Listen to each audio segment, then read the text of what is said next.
Hey everyone, David Shahada here, Real Estate Investment Finance. For our top mistakes to avoid in 2022, our mistake number one is having the wrong finance structure in place. Having the right finance structure in place is just as important as buying the right property. It can mean having thousands of dollars back in your pocket when it comes to the tax savings that you're going to have, paying your home loan off quicker, and in most cases in half the amount of time, and being able to ensure you've got the right structure in place to be able to build a multi-million dollar property portfolio. It entails making sure we've got our securities stand alone. One of the biggest mistakes we see investors make is they go to their own bank to be able to finance their multiple property purchases. And what the banks love to do is they love to tangle your properties up so they have access to as much security as they can. They've got their best interest at heart rather than yours. As an investor, it's important that we have the right structure in place to be able to ensure we're able to achieve our financial goals. Our mistake number two is to ensure you're investing with your mind, not your heart. Guys, where a lot of investors go wrong is they fall in love with the property and they buy the property based on how the property presents. When you're investing, it's different to buying your own home. Buying your own home, you're going to act on emotion. You need to love it.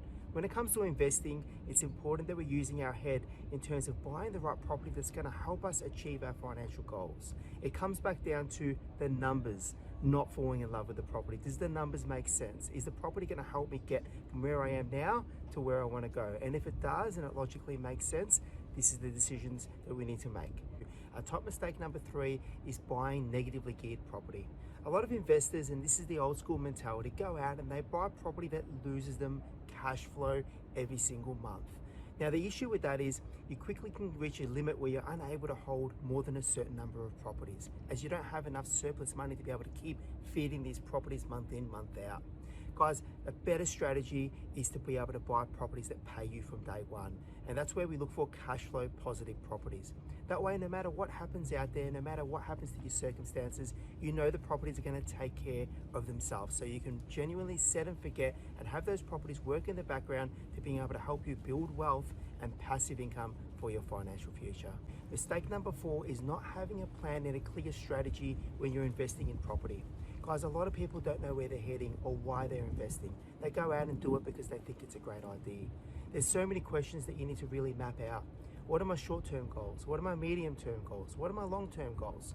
Where do I want to be in the next 10 years and 20 years?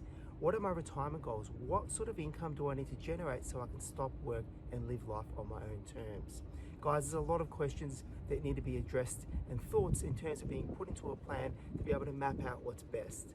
Do I go interest only? Do I go principal and interest? Do I buy a townhouse? Do I buy a house? What's the plan?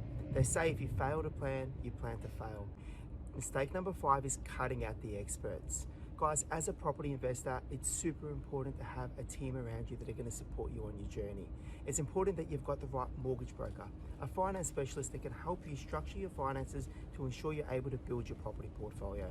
It's important you have the right property specialist that can really assist you in identifying the right property that's going to help you get to your financial goals. It's important that you have the right accountant that can really work with you to ensure you're optimizing your property to benefit from the tax benefits that are available, as well as a property manager.